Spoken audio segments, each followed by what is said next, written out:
Now, people like Jeffrey Epstein, people who operate child trafficking rings for the purpose of blackmail, are part of a vast system. This system is spread across the entire globe and exists for the sole purpose of bringing many people under control. But every system has a hierarchy. Amidst the massive machine and its many working parts, there's but a handful of families who exist in the highest echelons of society, and they've been pulling the levers of power with very little scrutiny. One such family is the Rothschild family. This family, along with the Rockefellers, has been largely instrumental in the push for globalization, in which the very few would wield absolute control over the many. In more recent times, the media has been quick to defend this family against long-standing accusations that they control the world. But a 1963 book called The Rothschilds, A Family Portrait, is surprisingly forthright about the vast influence and control they have. Though they control scores of industrial, commercial, mining, and tourist corporations, not one bears the name Rothschild.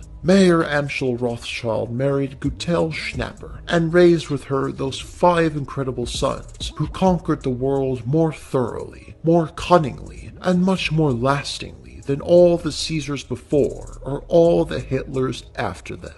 The Rothschilds have historically wielded immense power and prestige, and are certainly no strangers to the dark underworld of the upper class. For one, they've had a very long-standing relationship with the British royal family. But they, of course, are intimately connected with many other pivotal players in the global pedophilia network.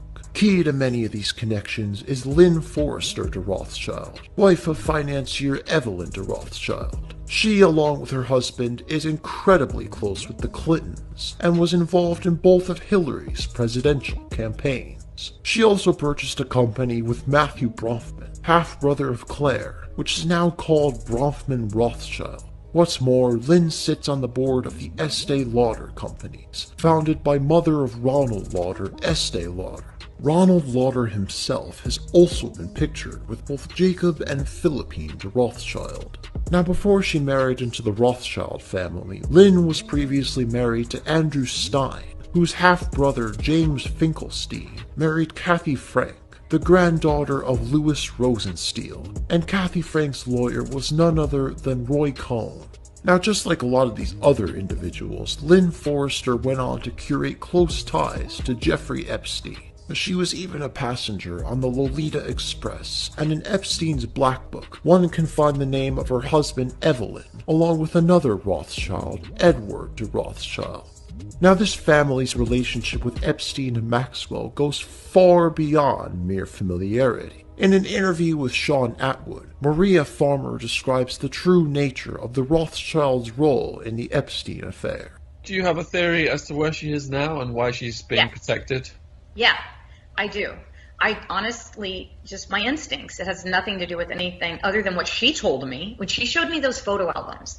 That showed me a lot about who was involved, and also how things might unfold, right? Because she said to me, the Rothschilds are the great protectors of my family. You better believe they're protecting her, in my opinion, because in England, in some big castle, like they put Claire away, they put them all away. They marry him up like Sarah Kellen, give her a NASCAR driver. Okay. She's a pedophile who fed children to Jeffrey Epstein for 10 years. Sarah Kellen, I hope you go to jail soon, okay? But anyway, she, sorry. So you're saying there's a power hierarchy, and Epstein was up in the, say, middle section. Wexner was above. He was a low on the totem pole guy. Low. I would think Elan was probably middle. Yeah. Where would you put Wexner and Ghislaine and the Rothschilds then? So I think that, for me, from my experience, Wexner's definitely one of the heads of the snake in the United States. But anyway, Les was, he's pretty high up. But those Rothschilds, I think they're in control of the whole thing, based on what Ghislaine told me. Not conspiracy theories. I'm so tired of that. It's not a conspiracy theory, folks, when you've experienced it. Yeah, it's really not. Yeah, I've lived it. Did she only mention the Rothschilds that one time, or was there more times? No, she mentioned them all the time. She used them as a way of intimidating. So she would say things to me like, they own everything. They have all the power in the world, Maria. All I have to do is call them, and they'll do my bidding. Whatever I want. They own everything, Maria. So I believed her. I was terrified. Like when she would make a death threat to me, she'd bring up the Rothschilds. Like, they own everything. We know where everybody is. This clip is highly significant because it gives indication, based on first-hand experience, that the Rothschilds are a dominating force in all this and that they orchestrate things from the top down. Indeed, according to the book A Convenient Death, Linda Rothschild is actually the one who introduced Bill Clinton to both Jeffrey Epstein and Ghislaine Maxwell. She's also the one who introduced Epstein to Prince Andrew. Now, so far, you've seen how prominent people like the Clintons, the Royals, and the Rothschilds all have extensive ties to child trafficking. You've also seen how tightly connected these people are with each other. Well, those connections get tighter because there's 3 major organizations that link together nearly every person that's been discussed in this documentary. The Council on Foreign Relations, a foreign policy think tank, has had Jeffrey Epstein, Linda Rothschild, Edgar Bronfman, Bill and Hillary Clinton, Henry Kissinger, David Rockefeller, and Rupert Murdoch as members. The Trilateral Commission, another think tank that was founded by David Rockefeller, was comprised of Jeffrey Epstein, Henry Kissinger, and Bill Clinton.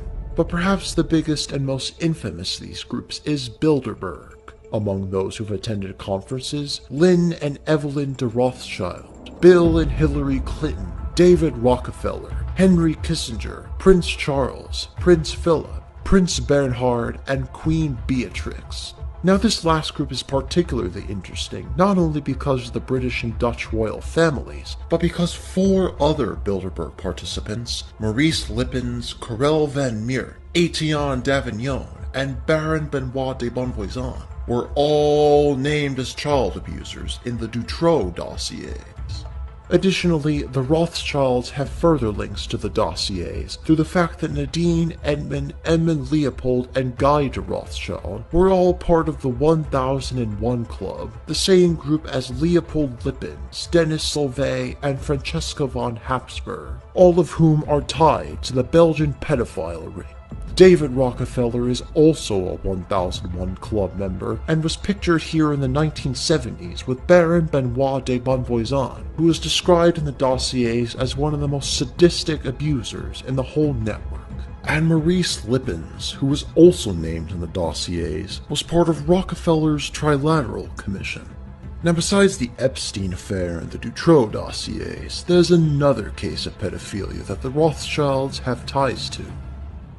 In 2008, a massive child abuse scandal emerged regarding the Haute de la Garonne children's home in Jersey. More than 150 alleged victims told police that they were abused at Haute de la Garonne and other Jersey homes between the 1940s and the 1980s. Serial pedophile and Satanist Jimmy Savile was among those accused of attacks at Haute de la Garonne. The police began investigating in 2008, and in 2013 a major inquiry was announced. The inquiry concluded that children are still at risk of being abused, and called for the home to be demolished. Now, the Rothschild link can be found through 2 British politicians, Wilfred Krzyzewski, who was implicated as a child abuser in the case, and Reginald June, who ran the home from 1971 to 1984. These 2 men were founding directors of the International Investment Trust Company of Jersey, along with Jacob Rothschild.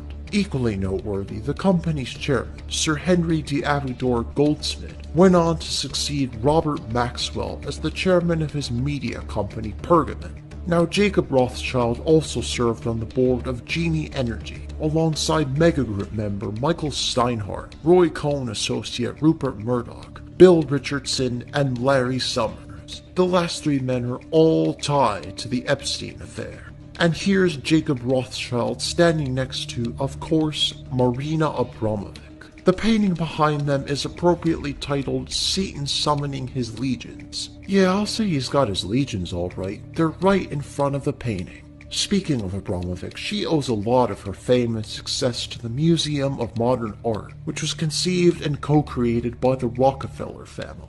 The museum also has Ronald Lauder as one of its trustees. The amount of connections that all these individuals have to each other is truly staggering. It is absolutely clear that many members of the establishment belong to this sinister web. including the Rothschilds and the Rockefellers. And this web, without a doubt, has an established hierarchy. While people like Jeffrey Epstein may have appeared to be quite powerful, in the grand scheme of things, he was nothing more than a mere lackey. The Rothschilds, on the other hand, seem to exist near the top of the pyramid. Out of all the main players, the Rothschild family may very well be the true head of the snake. Now there's one more key player in all this who's not nearly as prominent as the others, but is nonetheless important. She's a young woman, and her name is Rachel Chandler. Although you've probably never heard of her, she's cozy with people you have heard of, like Eminem and Paris Hilton. In 2016, she and Walter Pierce co-founded the modeling agency Midland Casting and Management. Now something is very wrong with the world of Rachel Chandler and her friend. These are some of the images posted by her friends on Tumblr. And this pic is from Rachel's Tumblr. A naked boy wrapped in a towel doing a sexually suggestive pose, with part of his bare bottom showing. And then we have a post from her Instagram where a user comments, "On the way to Pedo Town." Now Walter Pierce's Instagram is also rather bizarre, but not as shocking as Rachel Chandler's. We have a couple pics of models with bloody crosses drawn on their faces. Then there's this model with blood smeared on her face, and this chick with a dead fish in her mouth. Unsettling, yes, but nothing that's really awful. The same cannot be said for Pierce's two friends, whose names I've decided to partially censor. Let's call them Gio and BB. Now perhaps you don't think much of Chandler or Pierce's pics, but what do you make of this story post from BB? Numerous pictures of bruised and bloody children, and that's just the beginning.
And finally, we have a pic of her and her boyfriend Gio with the caption, "My Pedo Babe." And honestly, these two are a perfect match for each other, cause his Instagram page also strays far from God.